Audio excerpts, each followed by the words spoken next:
welcome to another episode of Let's Talk About Insulin. And today my guests are Jasper and Câthy from Insulin100 Netherlands. And I will welcome them now to the studio. Hi. Hello. I'm very sorry about our dog. She started barking. We also would like to introduce our dog.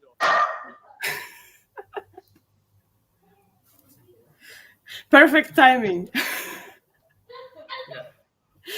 But yes, yeah. Oh. I guess the dog wants to be in the live stream too. Of course. Yeah. She really wants to, but she's put away a little bit behind the door, so we will be fine.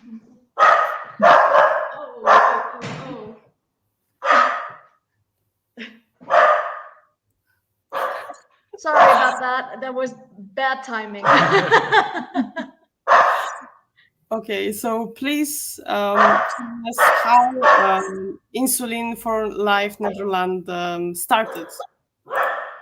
Well, it started in 2009, and it was how do you say that? Initiated by a Dutch diabetic nurse, Nienke Landman. And she did her studies in more developing kind of work as a nurse. And that's how she got in contact with Insulin100 Australia. And she started Insulin100 herself. And Jasper and I took over from her in 2018. So more or less 3 years now. It's been 11 years, and from the as I said, it started in Australia, and at the same time there's now more Insulin100 departments, so to say, also in the United States, in Canada, in Germany, in Austria. So it has quite a big impact at the moment. Even though they're all separate organizations, they're all doing basically the same thing. Mm-hmm. Yes. Oh, so now, perfect transition to the next question. Yes. Yes. Can you please describe the activities that you take? Yes. So what we're doing is we're collecting leftover insulin that is non-used and non-expired, but also diabetes materials like test strips, BG meters, like needles, lancets, and also since a year we're also collecting Freestyle Libre sensors. And we collect that and we ship that to places in the world where the access to those materials is not either very well organized or non-existent, basically. Mm-hmm. So you basically collect everything that can be helpful, useful for a person with diabetes that don't have access to medication or technologies, right? Yeah, you spoke before, I think, with T1D International and Life for a Child. So, I think most of your followers know by now that it's very uneven organized in the world. And there's a lot of places in the world, especially in the poorer countries, where insulin is either very expensive or only available in a couple of pharmacies or is non-existent. For us, we have a couple of clinics we support in Sierra Leone. And in Sierra Leone, as far as we know, there's no insulin available at any pharmacy in the whole country.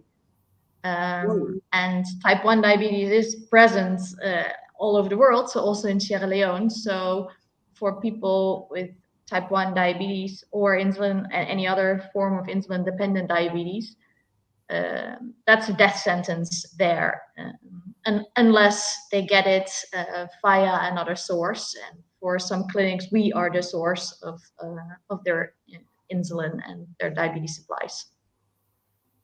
Whoa. So among among others, where does the insulin go? For example, like you mentioned Sierra Leone, but where do you send the insulin?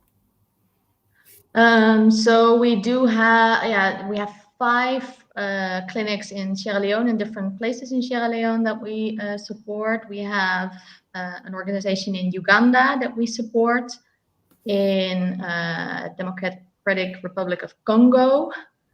In Ecuador, there's a clinic. And since this year, we also support an organization that collects materials for Lebanon. Especially since the big explosion in Beirut that was quite big in the news. It was either earlier this year or last year. I forgot the time frame a little bit. But there has been a huge explosion in the harbor of Beirut, and like Lebanon was already a bit on the edge of where is it going. And ever since the explosion, things fell apart in the country, and a lot of medical supplies are unavailable or either super expensive. It's a similar situation as Venezuela, for example, that we also tried to get materials to, but we haven't succeeded so far because the people that were traveling towards Venezuela got stopped in, I think, Bonaire or Curacao, and were not able to enter the country even. So we don't always succeed, but that's, I think, more or less the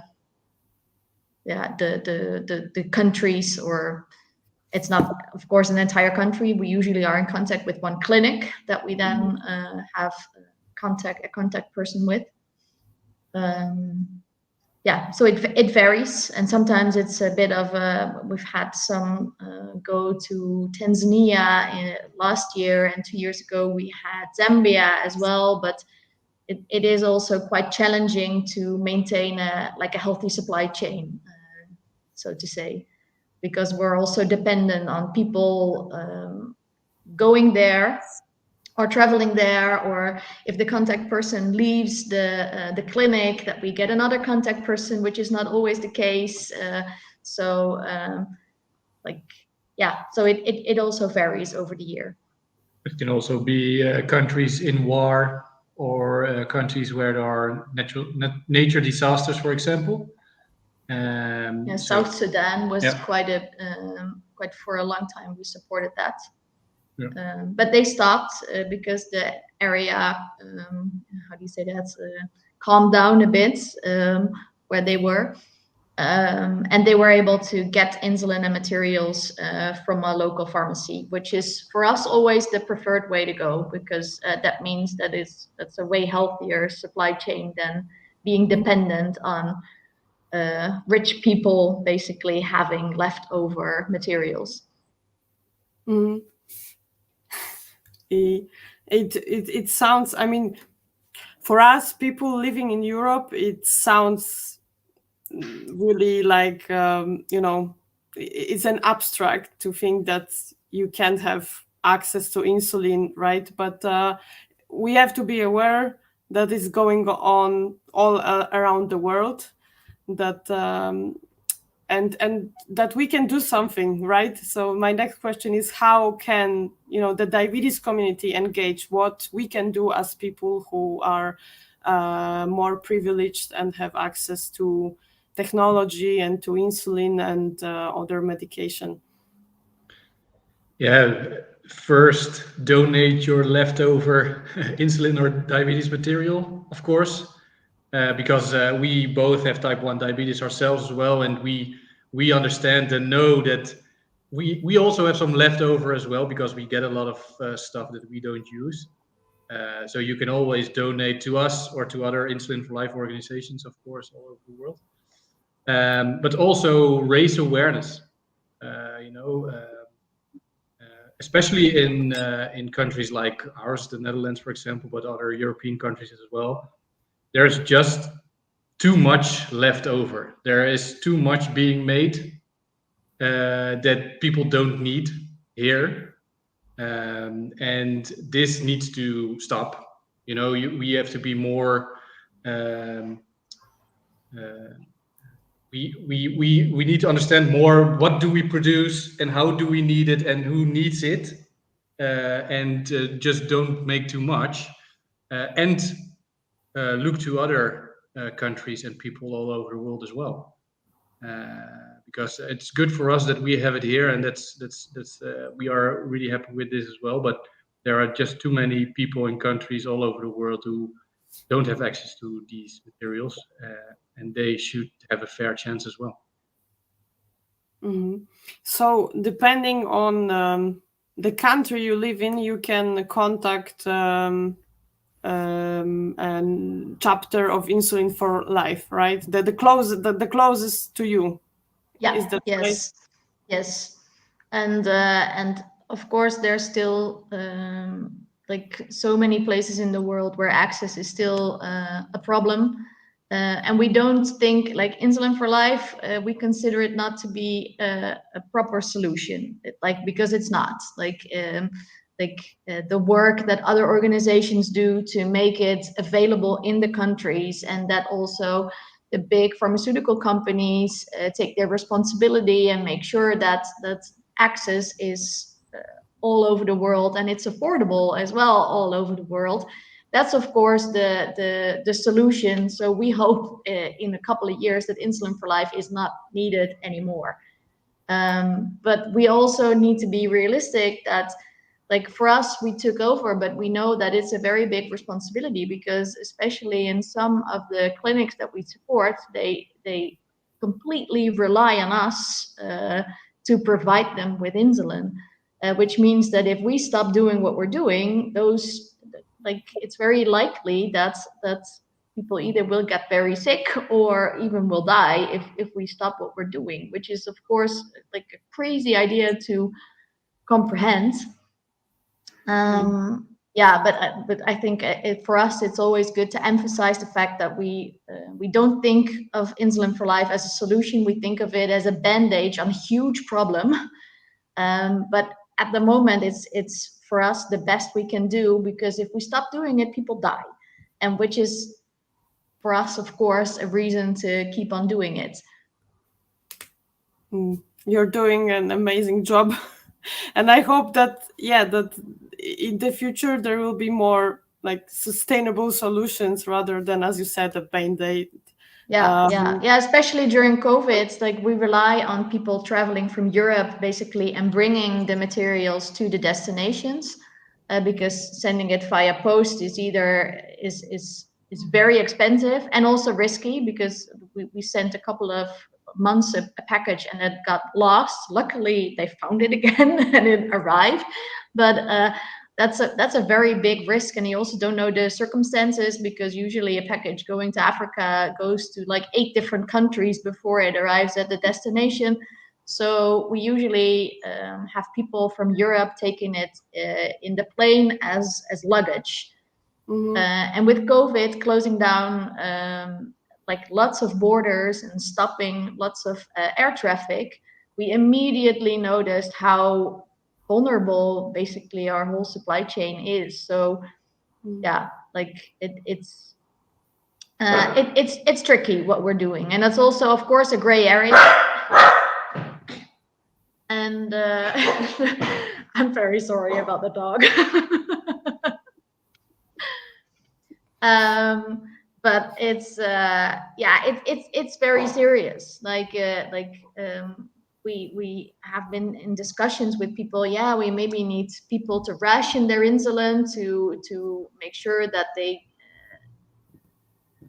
that we can use the insulin for a bit of a longer period of time. And luckily we were able to then find a way, and shipment was a possibility. But like, to give you understanding, it costs 300 euros to ship a 20 kilo package to, in this case, it was Sierra Leone. So that's also way too expensive for us to be doing. That's a lot of costs. Yes. I wanted also to ask, like, from because you are based in the Netherlands, your chapter, and from which countries people can contact you regarding the supplies? If someone wants to send you something, should it be just the closest ones, or like for me, for example, I can send you something probably from Belgium?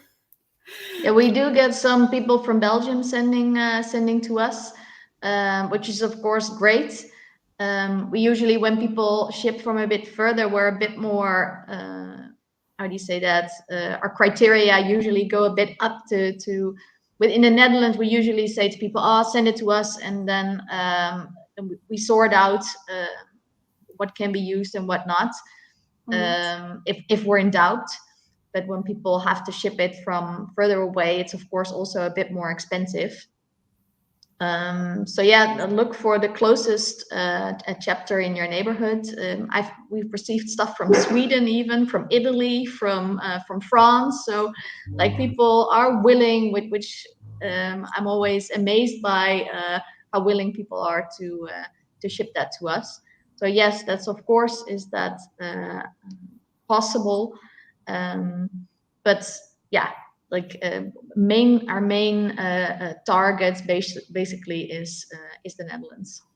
Mm-hmm. And I think there's another good way to help by if somebody knows people or organizations within other countries all over the world where people are in need of insulin or other diabetes material, do not hesitate to contact or bring them in contact with us as well, of course, because we are in contact with people from all over the world as well in countries, for example, in Africa or Sierra Leone, or so, it doesn't really matter if someone in Sierra Leone is from the Netherlands or from Belgium or from Spain or from any other country, of course. If we are able to come in contact with them and help them with what they are doing over there, then that's also a good way to help, of course. Mm-hmm. Yeah, because we get a lot. I can we